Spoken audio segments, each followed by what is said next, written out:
Hello and welcome back to the Chronicles of a Gooner, the Arsenal podcast. It's the social club and we're back for another show.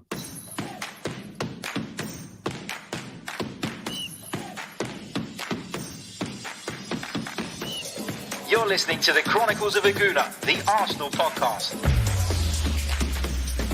I'm Martin Tyler and you're listening to Harry Symeou.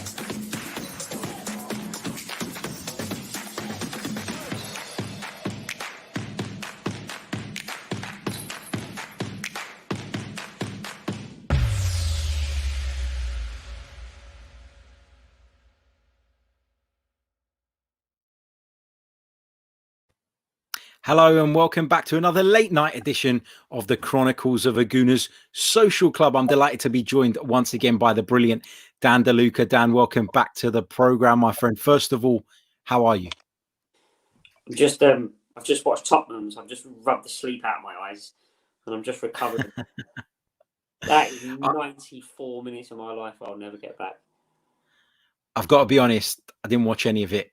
Just a quick reminder to those of you who haven't seen it yet, was live starting from 9 p.m. with Adrian Clark. We were looking back at the defeat against Leicester City. So if you haven't checked that out, head over there and check that out now. Adrian with some great insight as always. But yeah, we'll gloss over the Tottenham game. Maybe we'll come on to talk about it a little bit later on. But we are going to discuss a couple of Arsenal bits. And of course, we're going to be looking back at the Premier League weekend. And in terms of football, it wasn't the greatest weekend, but there was plenty to talk about, funnily enough, which seems a little bit strange, but that was definitely the case. Let's start off, though, talking Arsenal. And the first kind of thing that I want to discuss is the fact that news broke today that Shkodran Mustafi has rejected a new contract offer from Arsenal Football Club, which when you think about it, sounds absolutely nuts. It sounds absolutely nuts that Shkodran Mustafi is even in a position where he can say, I don't want the contract.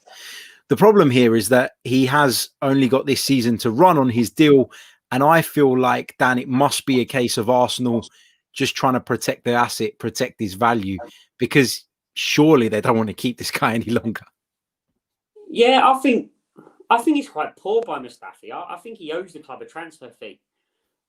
You see this happen a lot with when big players are linked away from clubs and then they mysteriously sign a new deal and then they leave the next year anyway. It's almost like, I'll sign this deal for you, but then you're going to sell me for, would it have hurt him to sign a new deal and gone in the summer for 5 million quid? So yeah, he obviously doesn't want to mess around and he wants to start looking for new clubs in January and get a decent sign-on fee, I suppose. I reckon his agent has probably advised him to reject that, but yeah, it makes sense from Arsenal to try and keep him on the books for a year and sell him for a small amount of money, but not to be.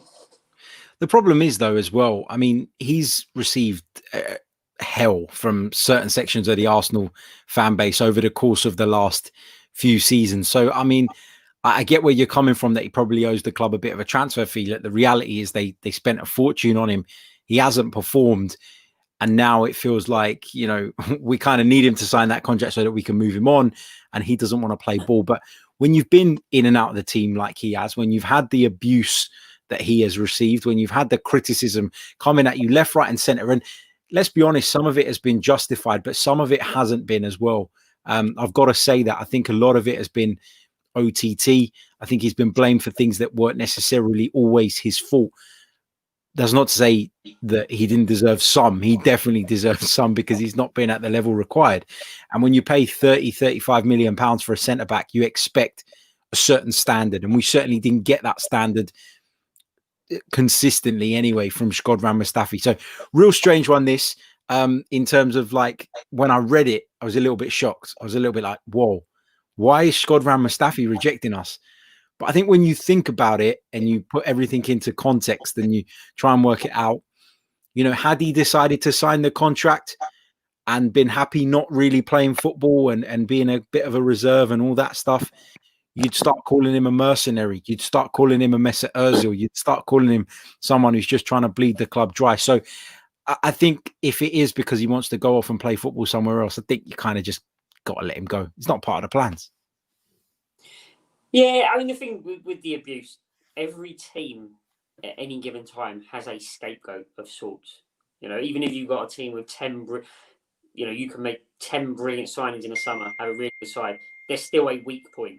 And I think when you've got that price tag attached, similar to Pepe now, and he's not putting in the performances, there's only so long before the fans get a little bit restless. And then you start getting associated with things that aren't necessarily your fault. So, for example, you look at Aubameyang's miss against Olympiacos. Aubameyang's got credit in the bank. No problem. It's unfortunate. Fucking hell, how's he missed that? Lacazette misses that.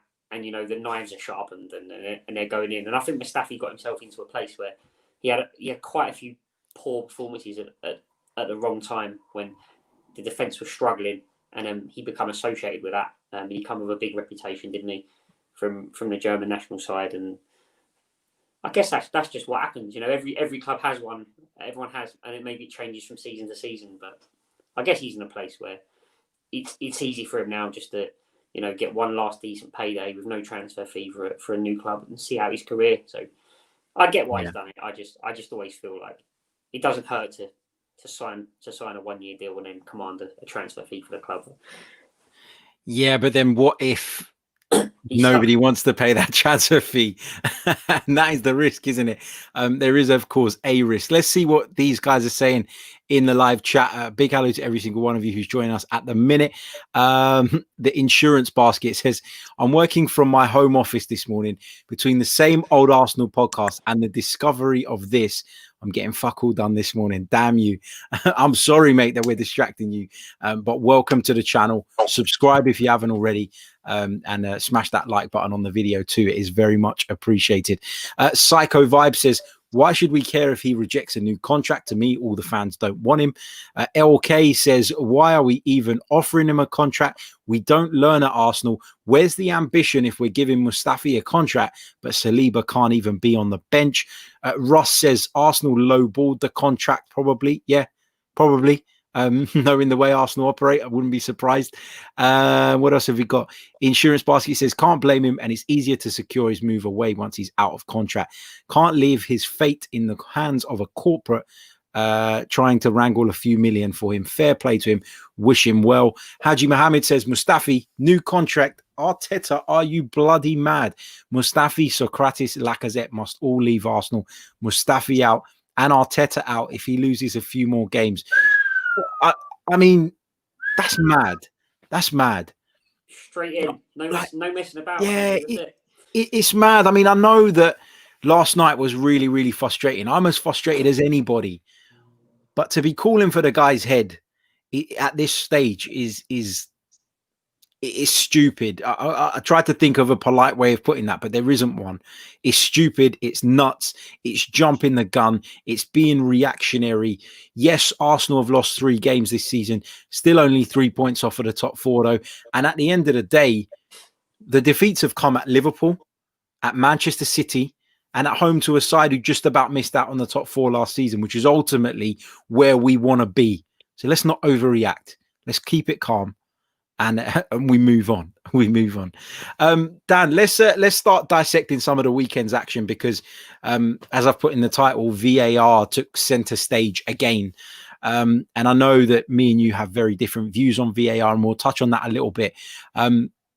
Let's start with the United Chelsea game. Obviously, not much in the way of actual football and actual action to talk about. It was a drab, dull affair. I made this, probably shouldn't admit this on air, but I made a really silly mistake the other day. I've got this thing about preparing for commentaries where I over prepare and I take with me too many notes, too many stats, too many facts that I'm going to throw in at certain points. And I always come back with pages and pages of untouched stuff. And this weekend I thought, do you know what? I'm going to prepare, but I'm not going to go OTT. And it was sod's law that this was the game where I actually probably needed more fillers than I've ever needed in my entire life. The big incident, the big talking point was the Harry Maguire foul on Cesar Azpilicueta. I mean, a dog would have told you that was a penalty. Nuts, wasn't it? Yeah, I mean, let's get straight into it. Look, this is what VAR was for. VAR shouldn't be for the things it's doing, like disallowing goals because someone's toenails offside and and stuff like that. This is what VAR was for. Something the referee couldn't really see. I kind of would like the linesman to see it, really, if I'm honest. But there's a long line of players in the box. This is what VAR was for. It was for this. The referee hasn't seen it, and it's a clear foul. You know me. I don't give penalties easily. You know, I turn away many penalties. But you look at that one, and he's physically stopped him from jumping. And it's not like it's at the back of the box where the ball isn't there. The ball is heading directly in that area of the pitch. That's got first run, and he's held his shoulders down and stopped him from jumping. And I just don't understand. I just don't know where to go with it. When you look at that and you think, well, if the guy hasn't given that as a penalty, then what is that guy on that day expecting to see? What is he expecting to do when he turns up for work? Is he just waiting for a goal to go in so he can apply the lines to the computer, or does he want to get involved in the game? It's a real weird one for me. And, you know, the referee couldn't see it. That's fair enough. In real time, it's just another player going down in the box. You see it, you know, you see it time and time again, don't you? Yeah. And that's where you need the video to look back and say, look, you know, this is a foul. There's no two ways about that. And, you know, the rules in the box are different to the rules outside the box. And I do find when people say this, oh, if that happened anywhere else on the pitch, it's a foul. Nothing winds me up more, because there's different rules in the box. That's just how it is. You don't want penalties given for some of the things that fouls are given for. But that's just a foul. I just can't understand it.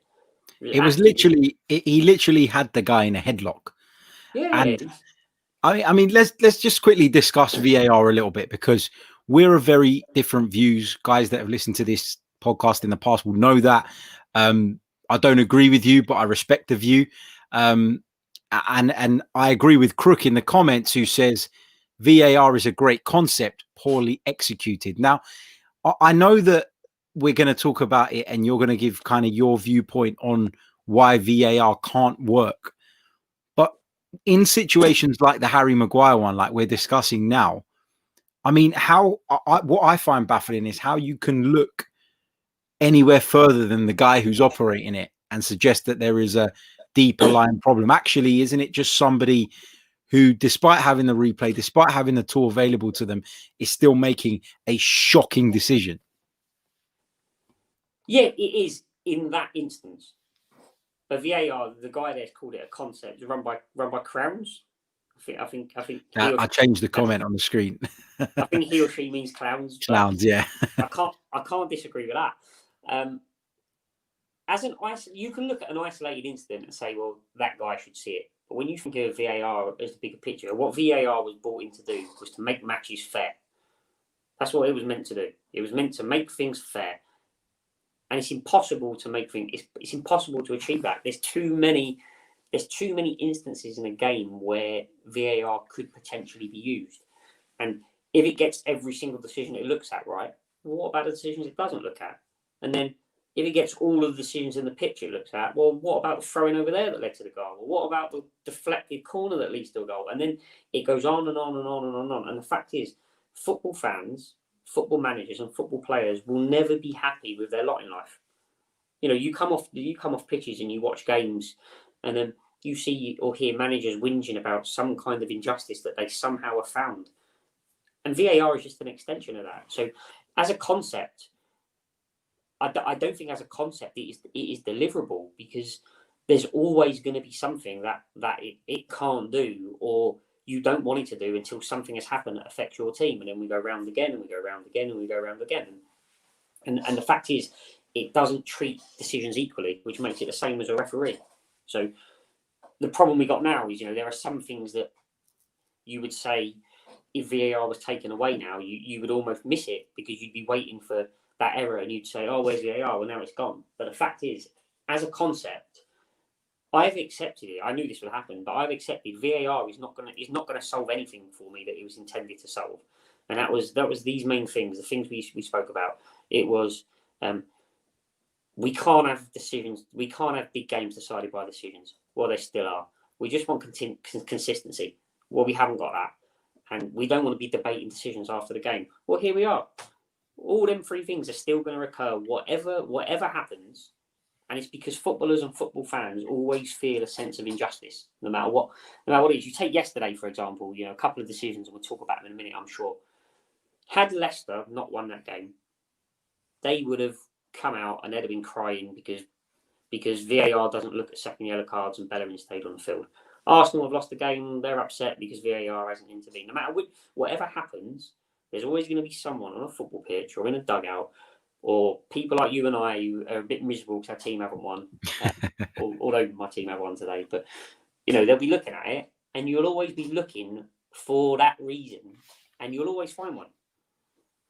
But isn't that something that we had before anyway?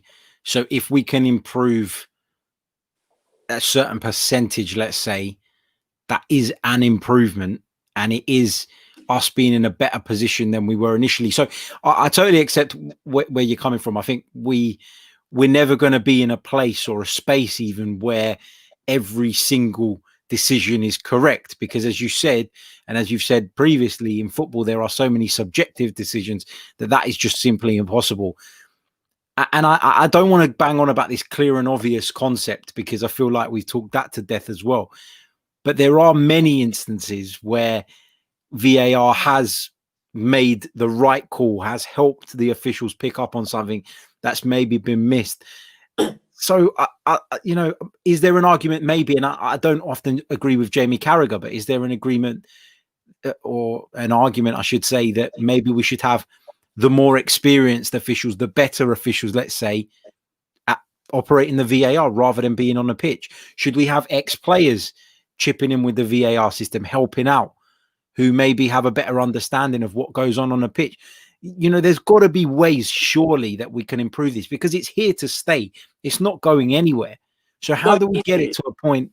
How do we get it to a point? Yeah, exactly. But how do we get it to a point where we're never going to be at a point where we're never discussing decisions or never debating decisions? But how do we get to a point where it's not such a frequent occurrence? You need to have a system that fits the rules of the game. The minute you're changing rules to fit a system, you're acknowledging by definition the system doesn't work for what you need it for. So where the gentleman said, it's a great concept, it can't be a great concept because you're changing rules for it to fit, which is basically saying it doesn't work. In terms of having the better referees on the VAR, would that matter? Possibly, but then you've got to look and ask why the Premier League hasn't got officials good enough to operate anyway, if that's the case. Ex-players, yeah, I'd like to think I know when a player has dived, or when they've played for a free kick or played for a penalty, and I'd like to think ex-players got a better understanding of that, and maybe that would help. Does it need to be an ex-player? Why can't it be just someone who's applied for the role, who goes to an interview and explains his logic and how he looks at things, and he's given 5 or 6 decisions to look at and talks someone through them and convinces him he knows what he's watching? Because I think sometimes football is quite insular and it keeps everything in-house. So maybe that's not helping, because what we're saying here, where we said it's run by clowns or crowns, it's the same clowns, is what your argument is, Harry. Your argument is, well, actually, we brought this system in, there's still the same idiots using it. So yeah, exactly. Why not bring someone else? Well, why not get a rugby referee who's, a retired rugby referee who can't keep up anymore, who's been using technology in sport for years, and get them to apply the technology, because the rules are there. So actually, now what we're doing, let's find a solution to use technology rather than have someone else apply the rules and look at it from a different way. Why have we got to keep the same clowns? You got Pierluigi Collina's taking over, one of the best referees ever, but what's to say even his judgment isn't clouded by things that have happened in the past? And yeah, I just feel there's ways of doing this, but the thing for me, this is going to sound really outlandish what I'm going to say now to some people, but what really bugs me about VAR is that we're referring to it as technology, because it's not technology. All it is a video replay, and I've been watching video replays since the day I was born. There's no technology involved in this whatsoever. Why not consider what technology we can have? So I hate the offside rule, and the reason I hate it, if you watched Liverpool's goal the other day, they got disallowed against Everton. So I was delighted they got disallowed, like most of us probably were. I was thrilled, absolutely thrilled. Liverpool didn't win, and I was happy. But does anyone as a football fan, honestly, hand on heart, want a goal disallowed for that? Not really. But so I'm thinking about this. people are calling this technology. The world is advancing technologically really, really fast. Why can't football? So you look at when Man City won the league and the ball didn't cross the line by about, was it 8 millimeters or something ridiculous like that? No one got upset by that 8 millimeters. The reason they didn't get upset is because the decision was instant. So why can't we look at technologies that say, if we're going to insist on offside being binary, why can't we have a situation where, we've got chips in players' boots and when the ball's played, if someone's offside, the balls around the stadium flash up red and straight away, because it's the time that bothers people. It's the fact that a goal's gone in and someone celebrated it and run to the corner flag. And there was a game against Tottenham last year where Pep Guardiola runs so far down the line, he needed a ticket to get back in. And then when he got back in, he realised it was disallowed. And I thought it was amusing, but actually that's technology. We've got to stop calling this technology. It's not. It's a video replay where you've got referees now almost asking themselves, what do the chiefs of football want me to do with this decision, as opposed to what is the correct decision? And as a result, we're getting decisions that we're not happy with.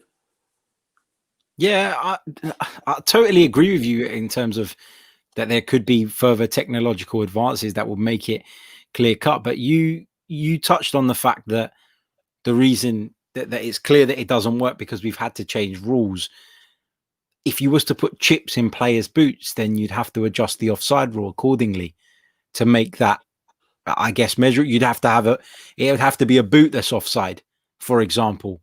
It would have to be a certain part of the player's body. Yeah. So yeah, that's what I'm saying. So as opposed to a hip or a rib cage. Yeah, right. I mean, I think that's a reasonable sacrifice. I guess it falls down when someone scores a header and their upper body's offside.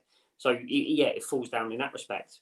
But as a system, it's not going to solve the things that we want it to solve. Is where I am with it. It might chalk off the odd goal, some rightly, and you'll say, "Well, thank God VAR was there. What was that lineman doing?" You'll still get those, and there'll be a few of them. But when we look at the percentage of decisions, it depends what decisions you include. If you look at penalty box decisions, you might say, but then there's another decision that another team may not benefit from. And when you're in a place where one team benefits because of the intervention of VAR and another team doesn't, you've missed the point. And that's my issue with it. And, God forbid at the other end, 2 minutes after Manchester United got that penalty for the little tackle. Thankfully they didn't. But, can you... It would have been carnage. It would have been absolute carnage. And that sort of thing has happened. There was a game in Italy I watched them at the back end of the last season involving Juventus. Surprisingly, Juventus got the call. But, yeah. And you look at it and think, this isn't solving things unless it gets every single decision that affects the game, like majorly affects the game. Like Bellerin. Let's say Bellerin's volley went in yesterday, which if he caught it, he caught it too well. If he shanked it a bit, it goes in either corner. Can you imagine the uproar? And then, why doesn't it look at second yellow cards? And why doesn't it do this? And I just don't see where it ever ends. Yeah, but then you're seeking perfection. And we've had this conversation before.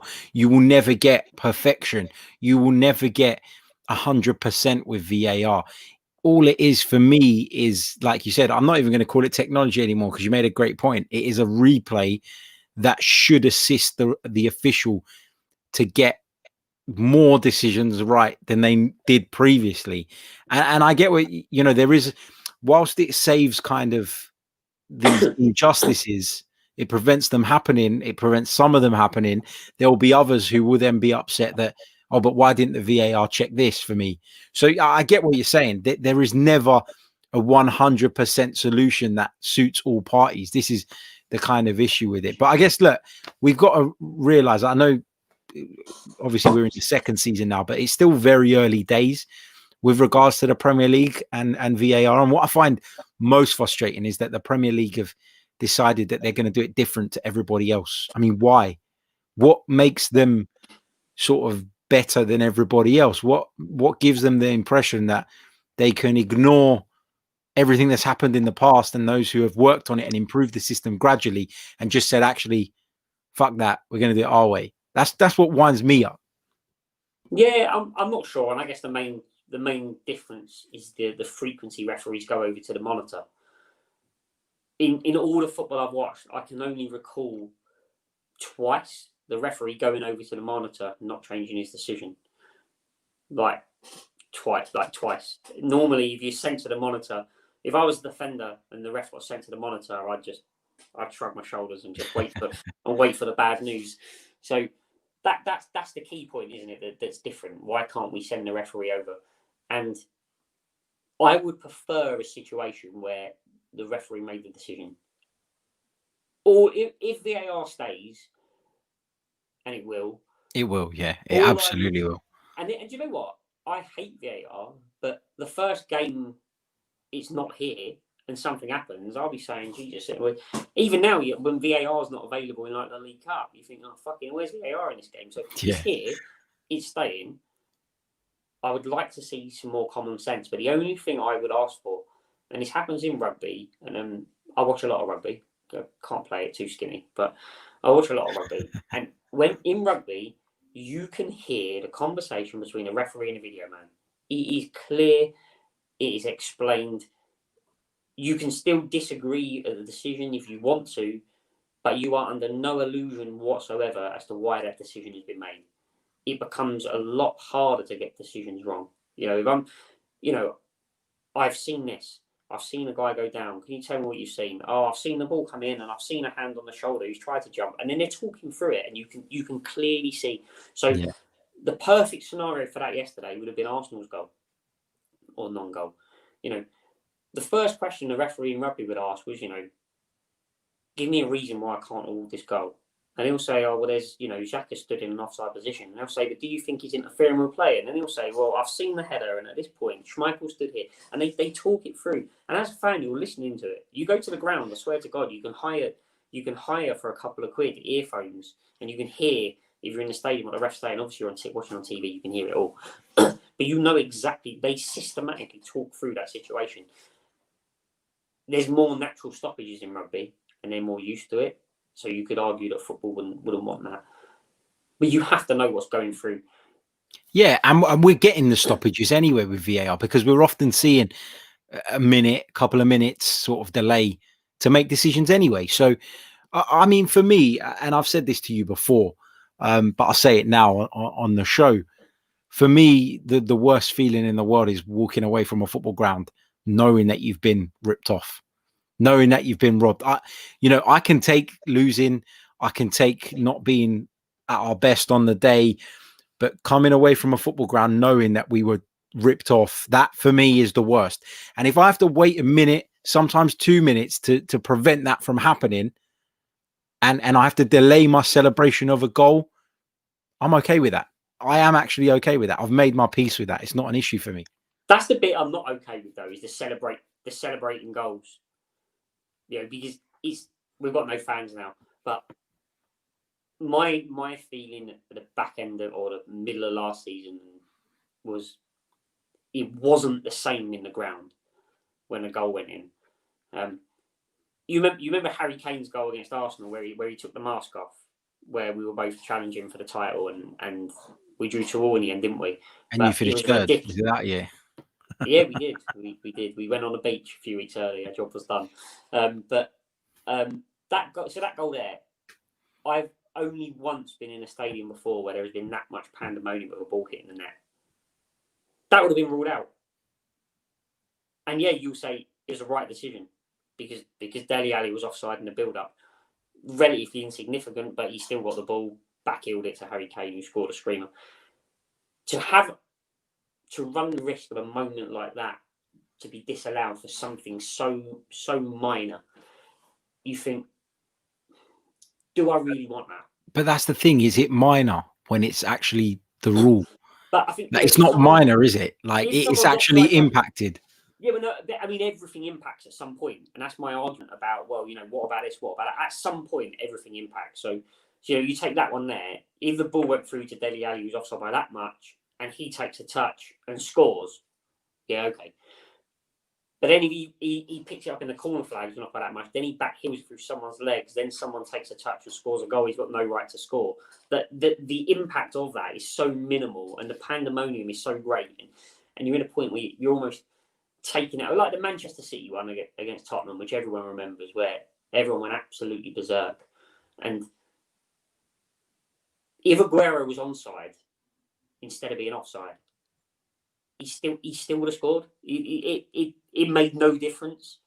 I was delighted, of course I was, but it made no. And you look at those scenes and you look how crazy you go when certain goals go in, and just to have to take a little bit of passion off of that because you're worried, especially for the marginal ones where you play a ball through the channel and then the right back crosses it and then someone scores.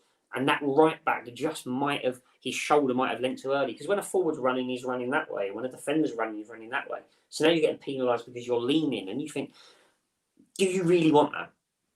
No, in an ideal world, nobody wants the golden moments of football ruined. I agree with you. But, there are goals that go in. For example, if someone picks the ball up from 30 yards out and smashes it into the top corner, the likelihood of that being disallowed is very low. Yeah. So you still do get those moments. I get what you're saying. Like, it can take away from a moment. And I've been in the Emirates when Arsenal have scored a goal and everyone's gone nuts around me and I've gone, wait. Like, I've looked at the linesman. It's gone from being a glance to the linesman to now actually you have to wait. Like, I get that. Do you find though, like, you can read the game? A lot of people can. I certainly can. But in the ground, when you used to glance at the linesman, there was a reason you used to glance at the linesman. Yeah, because you've got a suspicion. You used to suspect. And now you're in that place where you can't glance at the linesman to say, I'm going to stop celebrating here and I'm just going to tap my mate on the shoulder and say, calm down, don't make a cunt of yourself, mate. Right? Yeah. Because the flag's up. Now you're looking, the linesman's flag's not even up. And it's like, well, do I celebrate? Don't I celebrate? And the moment's gone. And that's that. And then you get the ones where, you completely don't suspect it. It's just a horrible way to think about a goal.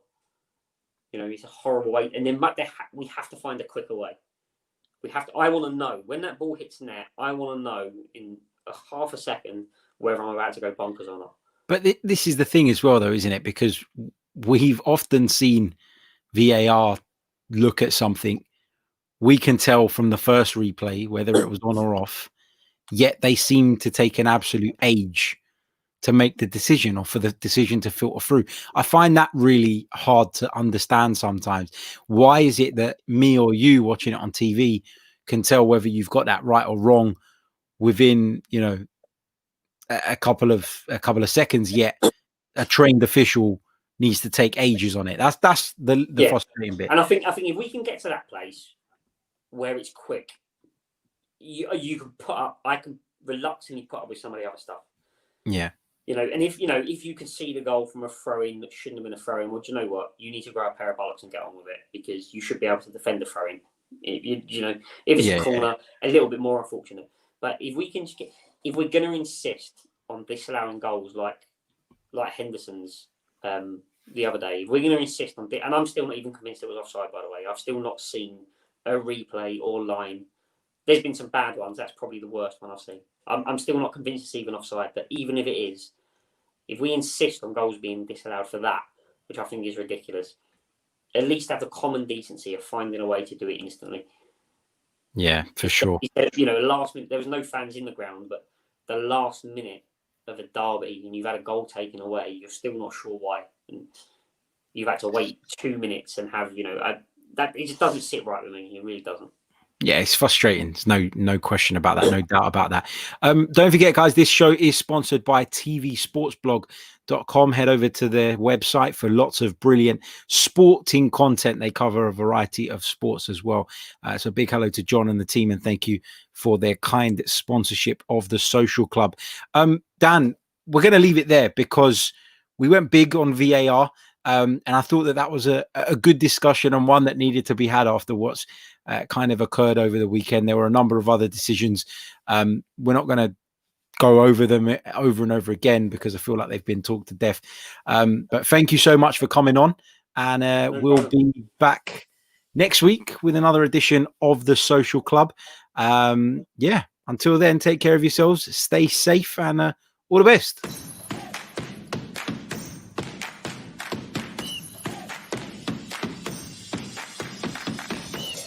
You're listening to the Chronicles of Aguna, the Arsenal podcast. I'm Martin Tyler, and you're listening to Harry Symeou.